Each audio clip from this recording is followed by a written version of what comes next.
오늘 말씀은 사도행전 4장 1절에서 4절까지 말씀, 13절에서 20절까지 말씀입니다. 신약 192페이지입니다. 사도행전 4장 1절부터 말씀입니다. 사도들이 백성에게 말할 때에 제사장들과 성전 맡은 자와 사두개인들이 이르러 예수 안에 죽은 자의 부활이 있다고 백성을 가르치고 전함을 싫어하여 그들을 잡음에 날이 이미 저물었으므로 이틀날까지 가두었으나 말씀을 들은 사람 중에 믿는 자가 많으니 남자의 수가 약 5천이나 되었더라. 13절 말씀입니다. 그들이 베드로와 요한이 담대하게 말함을 보고 그들을 본래 학문 없는 범인으로 알았다가 이상히 여기며 또 전에 예수와 함께 있던 줄도 알고 또 병 나은 사람이 그들과 함께 서 있는 것을 보고 비난할 말이 없는지라 명하여 공에서 나가라 하고 서로 의논하여 이르되 이 사람들을 어떻게 할까? 그들로 말미암아 유명한 표적 나타난 것이 예루살렘에 사는 모든 사람에게 알려졌으니 우리도 부인할 수 없는지라 이것이 민간에 더 퍼지지 못하게 그들을 위협하여 이후에는 이 이름으로 아무에게도 말하지 말게 하자 하고 그들을 불러 경고하여 도무지 예수의 이름으로 말하지도 말고 가르치지도 말라 하니 베드로와 요한이 대답하여 이르되 하나님 앞에서 너희의 말을 듣는 것이 하나님의 말씀을 듣는 것보다 옳은가 판단하라. 우리는 보고 들은 것을 말하지 아니할 수 없다 하니 아멘.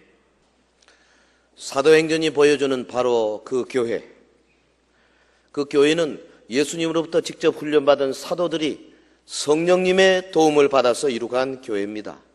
비록 실수와 허점이 없는 것은 아니었지만은 무엇보다도 예수님을 주인으로 모신 교회였고 성령의 역사가 분명히 드러나는 역동적인 교회였습니다. 우리가 지난 3번에 걸쳐서 살펴본 바와 같이 사도행전 초반 처음 3장까지에서 보여준 교회의 특징은 첫째로 성령 충만한 공동체, 두 번째 예수님의 삶을 사는 전인적인 소그룹 공동체, 세 번째는 표적과 기사가 상식이 될 만큼 계속적으로 일어나는 공동체, 이렇게 생각을 했습니다. 예수님이 세우고자 하시는 참 교회는 그러니까 구성원 모두가 하나님의 영으로 충만하여 성령님이 이끄시는 대로 서로 사랑하고 발시키고 격려하는 소그룹 공동체를 잘 이루어서 예배와 전도와 봉사와 양육과 친교의 여러 영역에서 역동적으로 사역하는 교회. 그 결과 무슨 일이 일어났습니까? 교회의 지도자를 통하여서 표적과 기사가 그저 상식이 될 만큼 다반사로 일어나는 교회였습니다. 하나님은 이런 교회를 원하고 계시는 줄 믿습니다. 이 시간에는 사도행전 4장 이후를 계속 읽어내려가면서 위협과 고난 속에서도 복음을 전하는 초대교회의 모습을 우리가 생각해 보겠습니다. 먼저 초대교회가 무서운 핍박 속에서도 복음 전파를 쉬지 않고 계속했다. 그리고 이것이 신구약 성경의 전체에 나타나는 하나님의 뜻이다. 그리고 나아가서 그러면 우리 교회는 어떻게 하면은 이런 교회가 될 수 있을까? 함께 고민하는 시간이 되면 좋겠습니다. 첫째로 초대교회의 고난 속 전도의 모습. 네 번째 사도행전적 교회의 특징이 바로 이것입니다. 고난 속에서도 복음을 전하는 공동체. 당시 당국자들은 사도들이 저 나사렛 출신 예수라고 하는 선지자, 그가 자기들이 십자가에 못 박아 죽였는데 그가 땅에 묻혔다가 사흘 만에 다시 부활했다. 이 이야기를 전하는 것을 매우 거북해하고 싫어했습니다. 오늘 본문 1절에서 4절까지 보면 사도들이 백성에게 말할 때에 제사장들과 성전 맡은 자와 사두개인들이 이르러 예수 안에 죽은 자의 부활이 있다고 백성을 가르치고 전함을 싫어하여 그들을 잡음에 날이 이미 저물었으므로 이튿날까지 가두었으나 말씀을 들은 사람 중에 믿는 자가 많으니 남자의 수가 약 5천이나 되었더라. 여러분, 이 4장 본문에 앞서서 3장에 뭐가 나옵니까? 선천성 지체 장애인을 일으킨 기적의 이야기, 그 이적의 모습을 보고 막 몰려온 사람들에게 하나님의 말씀, 십자가의 복음을 전하는 베드로의 설교, 그걸 다루고 있지 않습니까? 그 설교의 현장 하에서 이 4장은 사도들의 왕성한 활동에 제동을 거는 당시 유대 종교 지도자들의 그 핍박을 소개함으로 시작하고 있습니다. 4장 전반부에가 뭐가 있습니까? 급속한 복음의 확산, 이에 당황한 사탄과 사탄의 그 하수인이었던 종교 지도자들의 엄청난 반발, 기록되어 있죠. 그리고 후반부에 가면은 말씀이 더욱 급속하게 전파되어서 정말 초대교회 성도들이 아름다운 신앙생활을 하고 있는 모습을 그리고 있습니다. 이 4장에는 우리가 정말 닮아가고 있는 교회의 모습이죠. 예. 사내들인 공회의 위협적인 신문 앞에서 조금도 위축되지 아니하던 그 당시 이 사도들의 모습, 그 베드로의 지혜롭고 담대한 모습, 그게 다 더욱 뜨거워진 성도들의 기도의 열기, 그리고 성도들의 성령 충만, 유무상통, 이런 모습들, 이 사탄의 세력의 방해도 불구하고 성령님의 역사 속에서 더욱 굳건히 성장해가는 초대교회의 역동적인 모습이 잘 그려지고 있습니다. 본문에 보면 백성을 가르치고 전함을 싫어하여 그랬어요. 싫어하여. 디아포메노이. 요게 문장 맨 앞에 나와 있어요. 이 단어가. 아주 강조하고 있습니다. 싫어했다. 심히 화가 나서 어찌할 줄을 몰라서 당황하는 모습입니다. 여러분, 당시 이 종교 지도자들은 사도들이 막 하나님 말씀을 전하지, 지체 장애인이 일어나지, 백성들이 막 호응을 하지, 아주 막 어쩔 줄을 몰랐어요. 그래서 자기들이 가지고 있는 세력을 동원해서 사도들을 붙잡았습니다. 감옥 속에 넣었습니다. 그러니까 이성적이지 못하죠. 감정적이었습니다. 그리고 집단 이기주의 차원에서 사도들을 다루고 있습니다. 본래 이 대제사장이나 바리새인들이 이런 사람들이 아니에요. 매우 이성적인 사람들이고 매우 아주 차가운 사람들이죠. 다른 사람들의 그 영향력 혹은 일반 세상 사람들이 자기들이 보는 눈 이런 거 신경을 많이 쓰는 사람인데 성령의 역사가 불같이 일어나니까 이분들이 그만 정신을 잃은 겁니다. 이성을 상실한 거예요. 사도들은 복음을 전하는 대가로 사실 칭찬받고 보상을 받아야 되는데 거꾸로 감옥에 갇히는 수모를 당해야 했습니다. 그럼에도 그들이 위축되지 않았습니다. 자기들의 신세를 한탄하지 않았습니다. 하나님의 능력에 대해서 회의를 품지도 않았습니다. 오히려 담대했습니다. 이는 성령의 충만함을 받은 결과였고 복음 전파가 자기들의 목숨의 보존보다 더 중요하다는 사실을 확신한 결과였습니다. 사랑하는 성도 여러분, 박해 속에서도 꿋꿋하게 복음을 선포하는 제자들의 모습이 얼마나 아름답습니까? 당국자들은 분위기를 삼엄하게 만들어 놓고 제자들을 사내들이 공회 앞에 세웠습니다. 그리고는 아주 위압적인 자세로 힐문했습니다. 본문 7절에 보면 너희가 무슨 권세와 누구의 이름으로 이 일을 행하였느냐? 너가 무슨 권세가 있냐? 너가 믿는 의지하는 이름이 어디에 있느냐? 모든 권세와 모든 이름은 우리에게 있는데 너희 같은 것들이 저 갈릴리의 어부 나부랭이가 왜 이런 일을 하느냐? 이 지금 3권을 가지고 있는 사내들인 공예죠. 죽이고 살릴 수 있는 권세가 있었지 않습니까? 그런데 성령 충만한 사도들이 그들 앞에서 담대하게 외칩니다. 본문 10절에 너희가 십자가에 못 박고 하나님이 죽은 자 가운데서 살리신 나사렛 예수 그리스도의 이름으로 이 사람이 건강하게 되어 너희 앞에 섰느니라. 할렐루야. 나사렛 예수 그리스도의 이름으로 이 사람이 섰느니라. 정말 멋집니다. 그리고 12절에 뭐라 그랬어요? 다른 이로서는 구원을 받을 수 없나니 천하 사람 중에 구원을 받을 만한 다른 이름을 우리에게 주신 일이 없습니다. 사도 베드로의 확신에 찬 음성입니다. 베드로가 이렇게 강조하는 나사렛 예수 그리스도의 이름은 비단 사내들의 공회에 서서 재판을 받는 베드로 개인의 신앙 고백일 뿐 아니라 당시 초대교회 전체의 신앙의 정체성을 잘 드러내는 복음의 핵심이었어요. 나사렛 예수 그리스도의 이름. 초대교회 주의 종들은 나사렛 예수 그리스도의 이름을 선포하는 일에 추호의 망설임도 없었습니다. 목숨을 걸어놓고 외쳤습니다. 우리는 위협에도 불구하고 위축되지 않는 사도들의 모습을 통해서 초대교회가 얼마나 역동적이었는가를 알 수가 있어요. 사도들만 그랬습니까? 초대교회 성도들 또한 예수님을 전하다가 많이 잡혀서 모진 고문을 당하기가 일쑤였습니다. 감옥에 갇히기 일쑤였습니다. 세상 권세자들은 성도들을 잡아서 칼로 찌르기도 하고 혹은 성전의 높은 꼭대기에서 밀어서 떨어뜨려 죽이기도 했습니다. 그런데 교회는 어떤 고난 속에서도 복음을 전하는 것을 쉬지 않았습니다. 성도 여러분, 예수 잘 믿는다고 고난이 없는 것이 아니에요. 내가 하나님 말씀대로 순종한다고 나에게 좋은 것만 생기는 것이 아닙니다.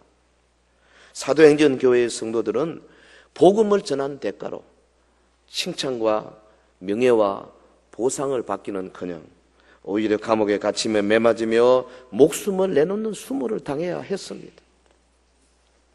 그럼에도 그들은 조금도 위축되지 않았습니다. 오히려 담대했습니다. 이것이 성령이 충만한 결과였기 때문에 그렇죠. 복음 전파가 목숨의 보존보다 더 중요하다는 확신이 있었기 때문에 가능한 일이었습니다. 여러분, 중국의 그 전재기 목사님, 부산 하나로 교회에서 파송한 선교사 아닙니까? 조선족들을 평소에 돌보다가 일단의 무리들이 찾아왔습니다. 조선족인 줄 알고 받았습니다. 영접해서. 나중에 알고 보니 탈북자예요.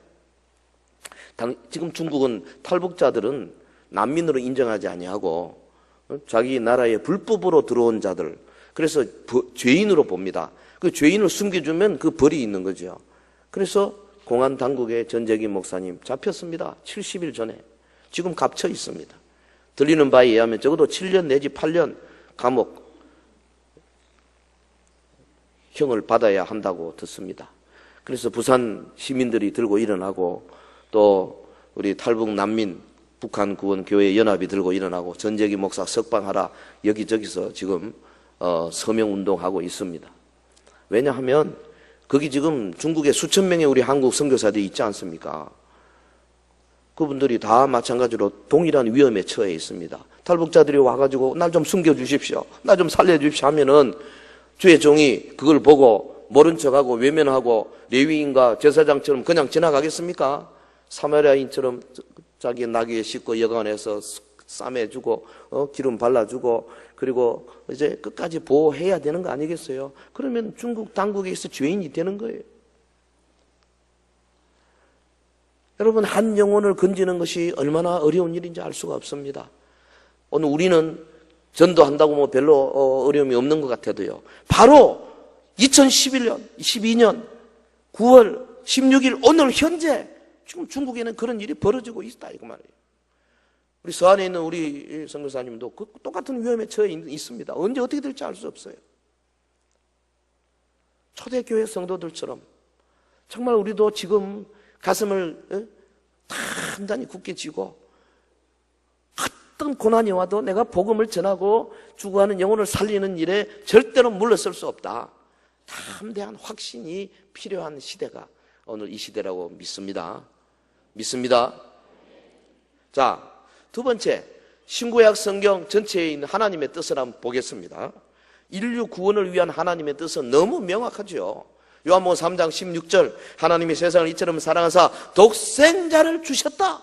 그래서 믿으면 누구든지 구원받는다. 하나님의 뜻은 명확합니다. 하나님은 죄인들을 구원해내기 위해서 예수 그리스도를 육신을 입혀 이 땅에 보내셨습니다. 누가복음 15장에서 예수님은 죄인이 구원받을 때에 하늘의 큰 기쁨이 된다 그랬어요.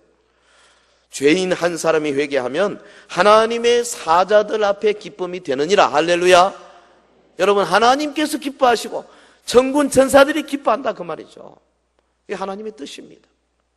15장에서 예수님이 말씀하신 세 가지 비유 있지 않습니까?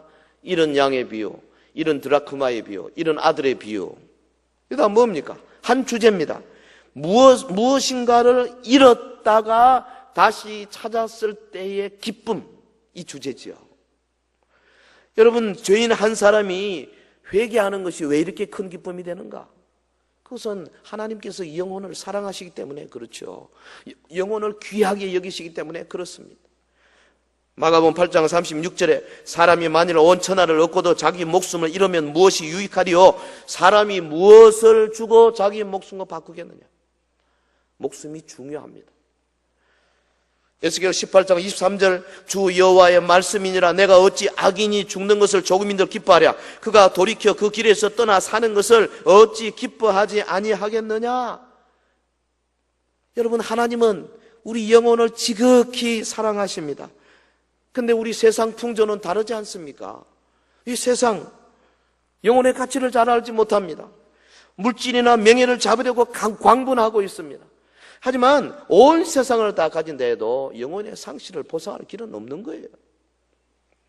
오늘 우리가 정말 이 썩어질 육체를 위해서 투자하는 것을 한번 생각해 보십시오. 이 육체 가꾸기 얼마나 노력을 많이 하는지 모르겠어요. 옷을 입히기, 영양식으로 먹이기, 심지어 얼굴 뜯어 고치기, 우리나라만큼 이 외모에 신경을 많이 쓰는 나라도 없다 그러잖아요. 그러면서도 영혼을 위한 관심은 얼마나 됩니까? 우리 모두 영혼의 중요성에 눈을 떠야 할 줄로 믿습니다. 한 영혼을 건지면 하늘 식구가 한 명 더 늘어나죠. 그래서 하늘의 기쁨이 배가 되는 겁니다. 바카스라고 하는 바카스 박사라는 분이 병원에서 진단을 받았습니다. 의사가 침통하게 말합니다. 박사님, 당신의 생명은 아마 이제 30분 정도밖에 남지 않은 것 같습니다. 그랬더니요, 이분이 불편한 몸을 의자에서 일으키더니 무릎을 꿇고 앉아서 이렇게 기도했다고 합니다. 주님, 이 남은 30분을 아직도 구원받지 못한 사람들을 위해 기도하는 데 바치겠습니다. 우리는 그를 칭찬하기 전에 먼저 그가 받은 은혜를 주목할 수 있어야 합니다. 얼마나 은혜를 많이 받았으면 이 정도 될까? 우리가 받은 은혜 물론 많습니다. 그런데 그거 가지고 안 된단 말이죠. 그냥 예수님께서 24시간 내내 아버지 하나님과 대화하시고 다니시고 모든 일에 언제나 주님의 뜻을 이루려고 하시던 것처럼 오늘 우리도 하나님의 영으로 더욱더 충만해서 어떻게 하든지 주님처럼 살고자 하고 하나님의 나라를 위해서 우리의 시간과 물질과 노력과 우리의 사회적인 영향력들을 총동원하는 그런 쪽으로 가야 되는 거거든요. 영혼 구원, 그리고 그 결과로 인하는 하나님 나라의 확장, 이것이 우리 예수님의 가장 큰 소원이고 주님이 이 땅에 오신 목적 아닙니까? 인자에 온 것은 잃어버린 자를 찾아 구원하려 함이니라. 예수님은 언제 어떤 상황에서도 영혼 구원에 최선을 다하십니다. 내가 하늘에서 내려온 것은 내 뜻을 행하려 함이 아니요 나를 보내신 이의 뜻을 행하려 함이니라. 성부 하나님께서 성자 예수님에게 가서 인류를 구하라. 네가 가서 죽어라. 십자가에서 피를 뿌려라. 내 희생으로 인류를 구하자. 그러니까 우리 예수님의 모든 관심은 인류 구원에 있은 거죠.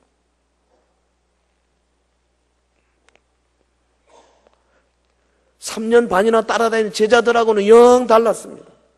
예수님은 영혼 구원을 위해서 수고하고 계시는데 제자들은 육신의 양식 외에는 알지 못했잖아요. 그렇다면 누가 높으냐? 누가 권세를 많이 잡냐? 누가 더 예수님에게 잘 보이려냐? 그런데 그 제자들이 주님이 성천하시고 난 다음에 성령 받고 완전히 변화되었어. 주님처럼 영혼 구원에 목숨을 건 사람들이 된 거. 이거 사도행전의 모습이에요. 제자들은 예수님 성천 후에 성령의 부으심을 경험한 했습니다. 그래서 열정적인 영혼의 추수꾼이 되었습니다. 그들은 흑암의 세력에 맞서서 싸우면서 전도하기로 쉬지 않았습니다. 사랑하는 성도 여러분, 모든 성도는 추수에 대하여 반드시 알아야 합니다. 우리는 사실 다 추수꾼이 되어야 합니다. 아멘. 그 이단 신천지가 자꾸 추수꾼이라는 단어를 쓰니까 이 좋은 단어를 우리가 쓰기가 좀 마음에 그래요. 사실은 추수라는 단어, 이 성경에 아주 좋은 단어예요. 추수꾼 아주 좋은 단어예요. 인민이라는 단어 좋은 단어잖아요. 국민보다 인민이 낫습니다, 훨씬. 그런데 이 북한의 공산주의자들 쓰는 바람에 우리가 잘 못 쓰잖아요. 동물한 말도 쓰기도 좀 뭐하고. 이 우리가 선점해야 되는데. 어제가 신천지 교주 이만희 생일이래. 그래서 오늘 그 생일을 축하하기 위해서 신천지가 전부 서울에 장충체육관인가 글로 모여요. 듣자 하니까 대구에서 3,000명, 광주에서 4,000명, 대전 이북에서 6,000명인가 그거 올라간대요.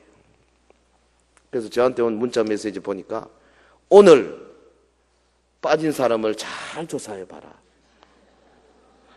추수꾼일 확률이 크다. 우리 교육자들 잘 살펴보시기 바랍니다. 왜 빠졌는가 다 확인해보면 알지만은 이 추수꾼들은 똑같아가지고요. 추수꾼들이 구역장도 되고 추수꾼들이 전도사도 있고 추수꾼들 가운데 사무장도 있고 추수꾼들 가운데 장로님도 계시고 추수꾼들과 목사도 있어요. 이러니 이거 참 보통 문제가 아니에요. 의심할 수도 없고 안 할 수도 없고. 근데 이 좋은 단어예요. 우리가 추수꾼이 되어야 된다니까요. 할렐루야 찬양대. 아멘. 여러분 추수꾼이 돼야지. 신천지 추수꾼 말고 하나님 나라의 추수꾼이 되어야 돼요. 여러분, 예수님은 십자가상에서 우리의 죄값을 모두 치루어 주심으로 추수를 위한 모든 일을 완성하셨습니다. 그래서 은혜로 인하여 믿음으로 말미암아 주어지는 이 구원은 모든 사람에게 차별 없이 계시되었습니다. 사도 바울 보십시오. 주님의 추수꾼으로서 사명을 훌륭하게 감당했지 않습니까? 그런데 그렇게 정말 하나님의 뜻을 하는데도 얼마나 어려움이 많은지 몰라요. 고린도전서 4장 11절에 바로 이 시각까지 우리가 줄이고 목마르며 헐벗고 매맞으며 정처가 없고 또 수고하여 친히 손으로 일을 하며 모욕을 당한 적 축복하고 박해를 받은 적 참고 비방을 받은 적 권면하니 우리가 지금까지 세상에 더러운 것과 만물의 찌꺼기같이 되었도다. 바울 사도는 복음 전파를 위해서 줄이고 목마르며 헐벗고 매맞으며 정처가 없었다 그랬어요. 그는 예수님을 위해서 세상의 더러운 것과 만물의 찌꺼기 같이 되었다 그랬습니다. 그거 보면 요즘 우리 목사님들 잘 사는 것 같아요. 줄이고 목마른 지가 언젠지 헐벗고 매맞은 지가 언젠지 모르겠어요. 교회 개척 처음 할 때는 줄이고 목마른 때도 있었지. 이게 지금 보통 문제 아니에요.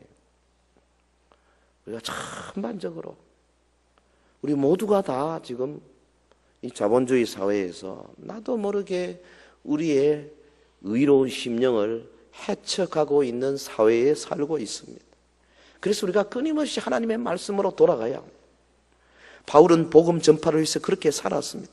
복음을 전하면 고난이 오게 되어 있습니다. 왜냐하면 사탄은, 그리고 사탄의 세력은 하나님 나라 확장되는 것을 제일 싫어하기 때문에 그렇습니다. 누가 은혜 받고 누가 구원받고 누가 새로운 영적인 삶을 살고 이게 제일 싫어하는 거예요. 사탄이 은혜 받는 걸 제일 싫어해요. 그래서 누가 정말로 은혜 받고 나면 그 주변에 막 귀신들이 달라붙어 가지고 어떻게 하든지 거꾸로 때리려고 몸부림치는 거죠. 가족을 통해서, 자녀를 통해서, 남편, 아내를 통해서, 혹은 같은 구역 식구들을 통해서, 혹은 교회 식구들을 통해서까지라도 동원해가지고 무조건 거꾸로 틀으려고 그러는 거죠. 그래서 여러분, 반드시 어려움이 오게 돼 있어요. 만약에 어려움이 없다면은 사탄 근무 태만이야. 귀신들은 잠도 안 자요. 바캉스도 안 간다니까요. 휴가가 없어요. 끝까지 붙어가지고 우리를 넘어뜨리기 위해서 몸부림치는 겁니다. 그렇기 때문에 우리가 결심해야 돼요. 단단히 각오해야 돼요. 교회는 영원히 편안한 곳이 아니에요.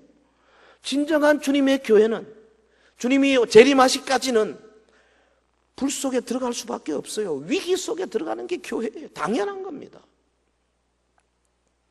주님처럼 고난당하는 교회가 사도행전적 교회. 우리 교회는 아무 문제가 없습니다. 우리는 평안합니다. 뭐 잠깐 그럴 수 있죠. 그런데 1년이고 2년이고 5년이고 10년이고 계속 평안하다는 말은 다른 말로 하면 죽어 있다는 말이죠.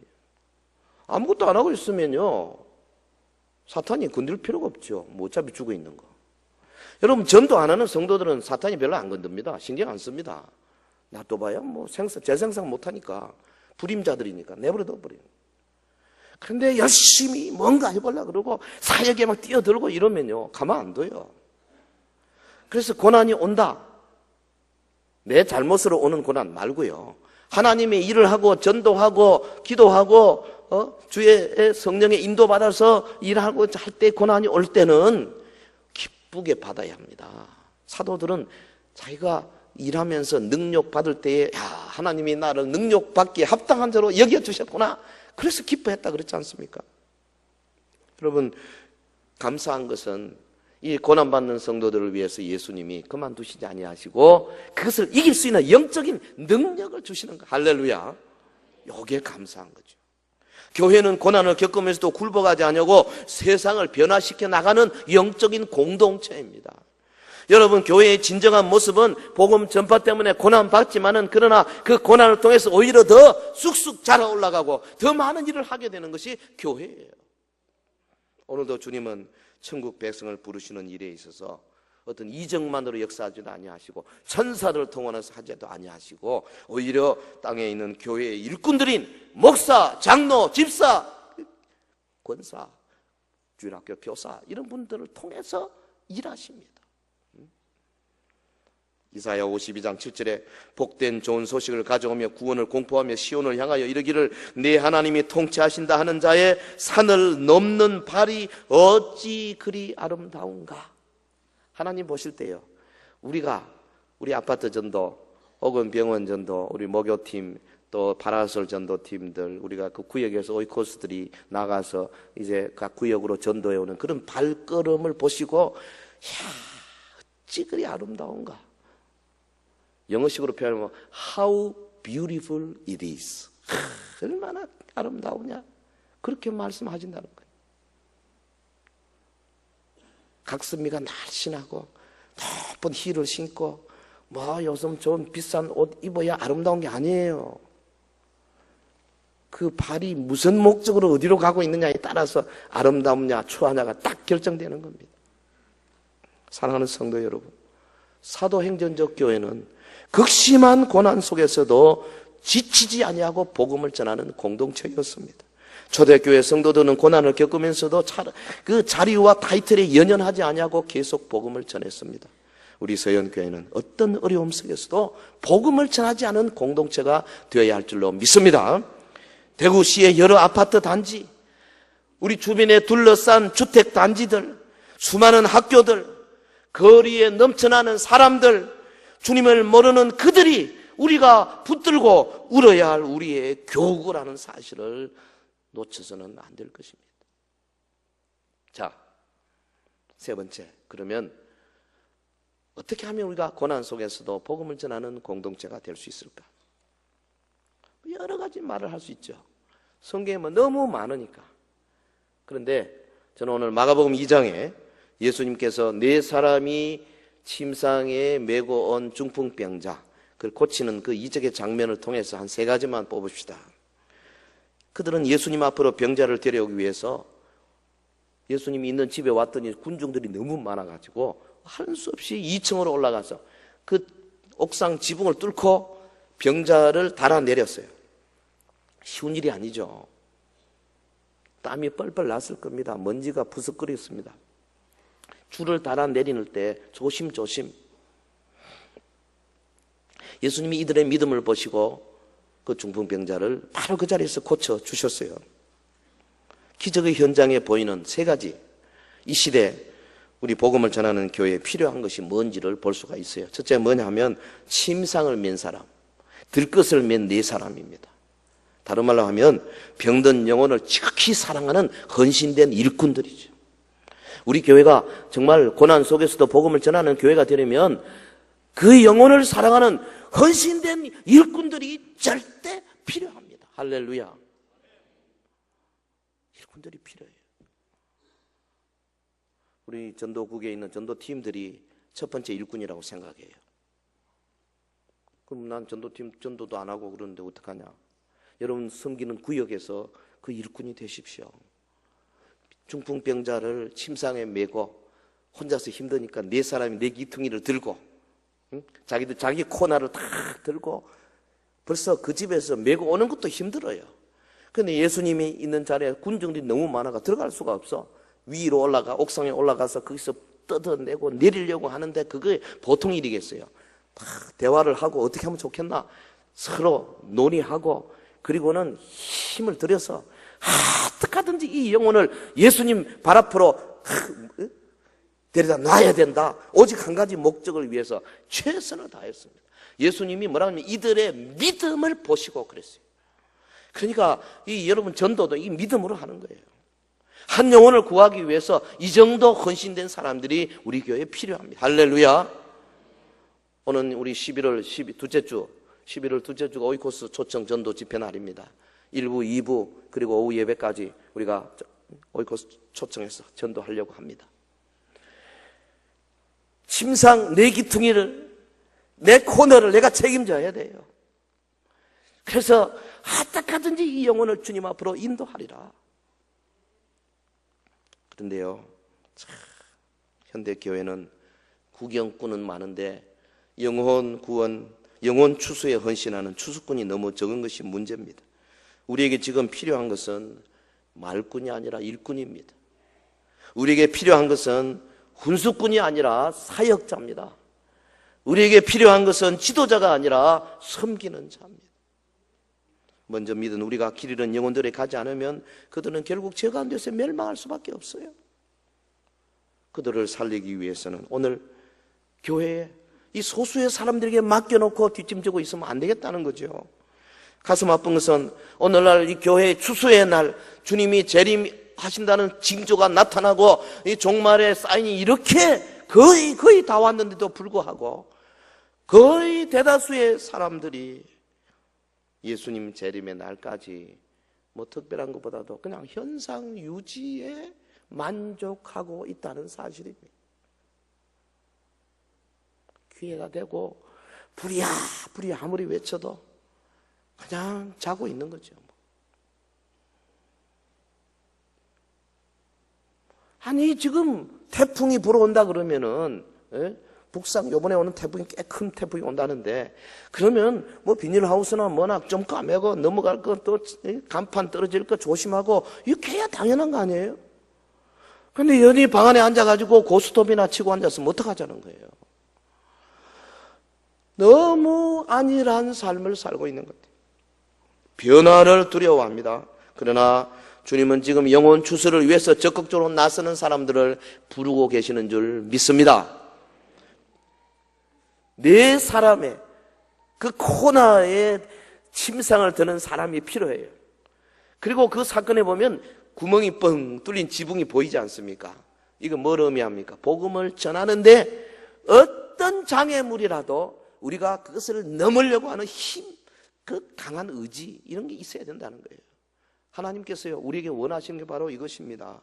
내 사람이 침상 내 모퉁이를 꽉 들고 올라간 것처럼 오늘 저와 여러분도요 이 복음 전도를 위해서 우리의 마음을 꽉 다 잡고 좀 어렵다고 해서 그냥 금방 지치지 마시고 지붕이 있으면 지붕을 뜯어내고 돌이 막혔으면 돌을 굴러내고 예? 필요하면은 뭐 새로운 걸 징검다리를 놨으라도 어떻게든지 건너가야죠. 그동안 복음 전도에 임하는 우리의 자세가 어떠했습니까? 여러분 전도할 때 얼마나 어려움을 당해보셨어요? 전도하다가 뺨 맞아 보신 분 계세요? 전도하다가 손가락질 받아본 분 계십니까? 전도 때문에 내가 전도하다가 뭐 불이익을 크게 당해본 적 있느냐고요. 너희가 피 흘리기까지 싸우지는 않았다. 주님 말씀하시지 않습니까? 여러분 한 영혼을 구원하기 위해서 지붕을 뜯어낼 각오가 돼 있어야 돼요. 이게 오늘 우리 교회가 전도하는 교회가 되는데 꼭 필요한 겁니다. 또 하나는 뭐냐면 중풍병에서 고침받은 사람이 들고 가는 빈침상이죠. 이 빈침상이 뭘 상징합니까? 주님의 말씀에 의해서 임한 능력입니다. 너희가 권능받고 예루살렘과 온 유대와 사마리아와 땅끝까지 이르러 증인이 될 것이다. 여러분 우리가 하나님의 말씀을 통하여서 예수 이름의 권세를 나타낼 수 있는 거죠. 믿는 자들이 이런 표적이 따르리니 너희가 내 이름을 귀신 쫓아내고 세방을 말하고 병든 자의 손을 얹어 나으리라. 주의 약속의 말씀이 우리에게 이미 주어져 있습니다. 우리 교회가 이 능력을 회복하고 또 회복하고 또 회복해야 합니다. 과거에 한번 했다고 해서 그것으로 만족할 수 있는 것이 아니라 이것은 그리스도의 장성한 분량이 충만한데 이리까지 계속 성장해 올라가야 할 일입니다. 사랑하는 성도 여러분, 기독교의 역사를 통해서 위대한 일꾼들 저들의 고백을 들어보면 참 우리가 많이 부족하구나 하는 것을 알 수 있어요. 그들은 어려운 환경 가운데서도 한결같이 추수꾼의 기쁨을 노래합니다. 여러분 소설 빙점의 저자 미우라 아야코 병상에서 수년을 고생하면서 살았는데요. 그가 누워서 생각합니다. 내가 비록 몸은 병들어 있지만 병든 몸을 가지고 복음을 위해서 할 수 있는 일이 무엇일까? 생각하다가 좋은 생각이 떠올랐어. 그 침상에 들어 누워서 종이를 잘라가지고 병상 옆에 놓고 매일 기도하면서 성경 구절 은혜 받은 게 있으면 그걸 적습니다. 적어가지고 똘똘 말아서 창문 바깥으로 던집니다. 또 은혜 받은 거 또 던지고. 자기가 일어나 갈 수는 없고 아픈 사람이 내가 할 수 있는 일은 기도하고 그 종이에다가 하나님 말씀을 적어서 그것을 지나가는 행인이 누구든 좋으니까 보고 은혜 받고 예수 믿고 구원받도록. 이 구령의 열정을 지닌 사람은요 한결같이 좀 정신 나간 사람 같아요. 좀 미친 사람 같아요. 비정상이에요. 또 그렇게 돼야 됩니다. 사도 바울은 천하를 어지럽게 하는 사람이었어요. 연병 같은 사람이었다 그랬어요. 생명을 건지는 일만큼 영혼을 구원하는 일만큼 모든 족속으로부터 하나님 나라의 백성을 만드는 일만큼 귀한 일이 어디 있겠어요. 매튜 헨리 목사님이 그랬습니다. 나는 은, 금을 산더미만큼 내게 준다 할지라도 한 영혼을 그리스도에게로 인도하는 행복과 바꿀 수 없다. 역사상 최고의 설교가로 꼽히는 찰스 스펄전 목사님. 나는 가장 위대한 웅변가가 되기보다 차라리 한 영혼을 죽음으로부터 건져내는 도구가 되겠다. 주님의 관심, 주님의 명령을 생각해 보십시오. 우리가 결코 지체할 수가 없습니다. 성도 여러분, 우리 대한민국, 저는 생각할 때 대한민국은 더 이상 타락할 수 없다고 생각해요. 타락할 대로 타락해서 밑바닥까지 내려갔어요. 미국도 그렇습니다. 유럽도 그렇습니다. 수천만이 도덕적으로 병이 든 채 아예 고칠 마음도 먹지도 않습니다. 여러분 뉴욕의 중학교, 고등학교 같은 데 가보면요, 그 복도에 자판기들이 쫙 있어요. 난 처음에 우리 애들 학교로 이 자판기가 뭔가 싶기도 보니까 나는 무슨 뭐 그 캐러멜 같은 그런 건 줄 알았어요. 아니에요.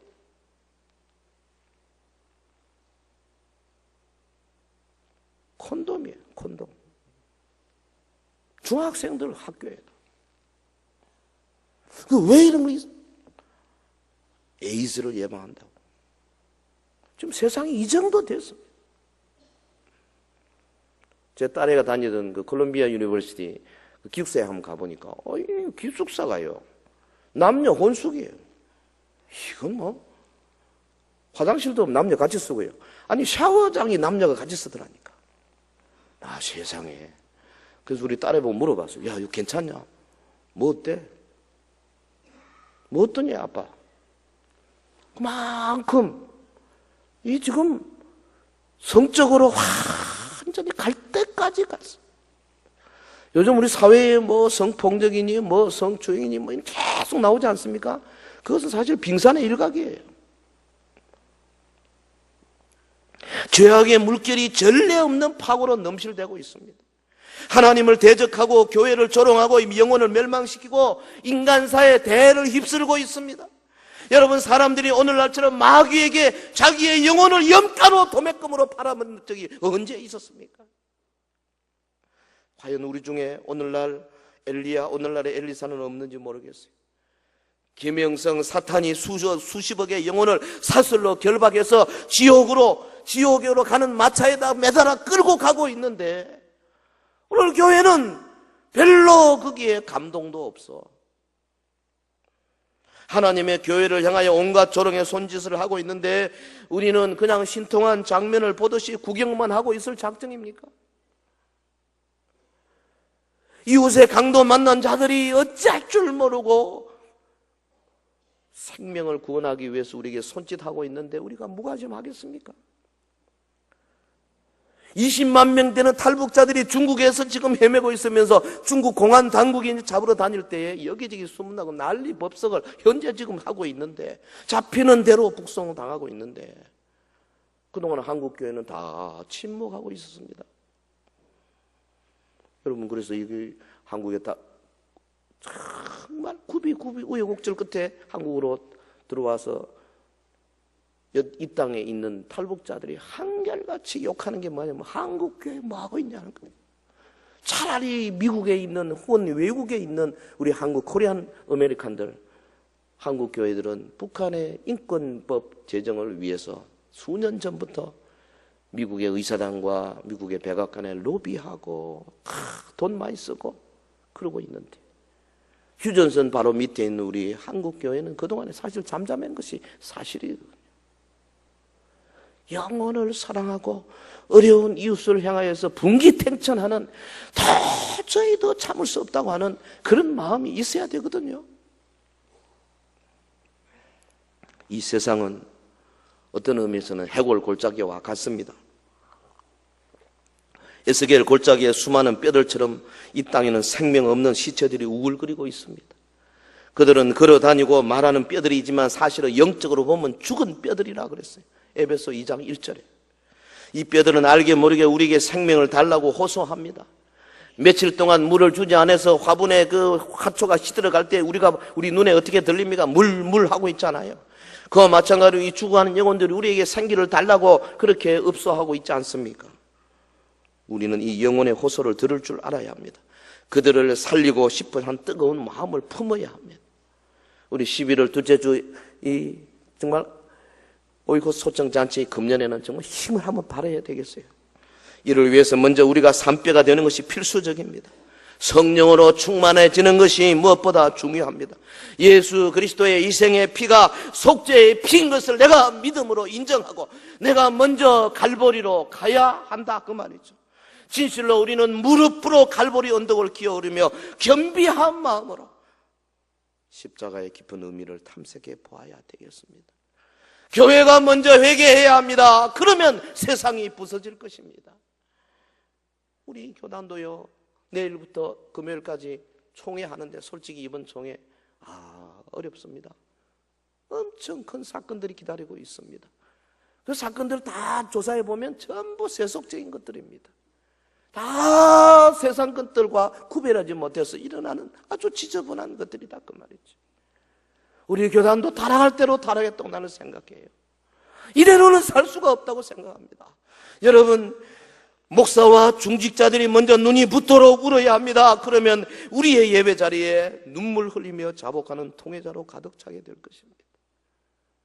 사실 금요 기도회는 우는 집회가 돼야 되는데, 다 자신의 죄를 통회하고 차복하는 집회가 돼야 되는데, 우리 교회 어른들 금요일 날 다 오십시오, 제발. 금요일 날 뭐 하십니까? 집에서. 얼마나 좋은지 몰라. 성령께서 오셔서 예수님의 피로 우리의 죄악을 맑게 씻기시며 우리의 양심을 깨끗하게 하여 주님을 섬길 수 있게 하실 때까지 우리가 십자가를 바라보아야 합니다. 어떤 분은 하루에 15번 회개한다 그러는데 한 번을 제대로 회개하지 못해가 되겠습니까? 그리고 귀한 생명력을 달라고 기도해야 됩니다. 엘리사처럼 살리는 뼈가 되도록 도르가를 죽으면서 일으킨 베드로가 되기를 기원해야 합니다. 유두호를 달리 살려낸 이 바울 같은 사람 오늘 우리에게 필요합니다. 사마리아 성의 빌립 집사처럼 그 온 성에 큰 기쁨을 안겨주는 사람이 되기를 간구해야 합니다. 19세기 퇴폐기에 미국의 혜성같이 나타나서 나라 전체의 영적인 기상도를 바꾸어버린 요나단 에드워드나 찰스 피니나 D.L. 무디 같은 사람이 오늘 우리 한국교회에 필요해요. 많은 부흥사들이 있고 많은 단체들이 있는데 가보면요, 이상하게도 그것이 어떤 정말 진실된 그런 부흥의 기운이 아니고 뭔가 정치적인 냄새들이 너무 풍기는 것이 지금 우리 작동의 현실 같아요. 소경이 소경을 인도할 수 없습니다. 죽은 뼈가 죽은 뼈를 살릴 수가 없는 겁니다. 우리 모두는 살리는 뼈, 생명 있는 뼈들이 되어야 할 줄로 믿습니다. 여러분의 구역이 죽은 자를 살리는 자리가 되기를 주의 이름으로 축원합니다. 여러분의 전도회가 이런 구역을 키워내는 전도가 되기를 주의 이름으로 축원합니다. 우리 교회가 대구 경북의 수많은 죽은 뼈들에게 생기를 불어넣는 교회가 되도록, 살리는 뼈가 되도록 우리 모두가 다 정말 십자가 앞에 나가서 진실로 겸손한 마음으로 우리 자신을 내려놓는 은혜가 있기를 주의 이름으로 축원합니다.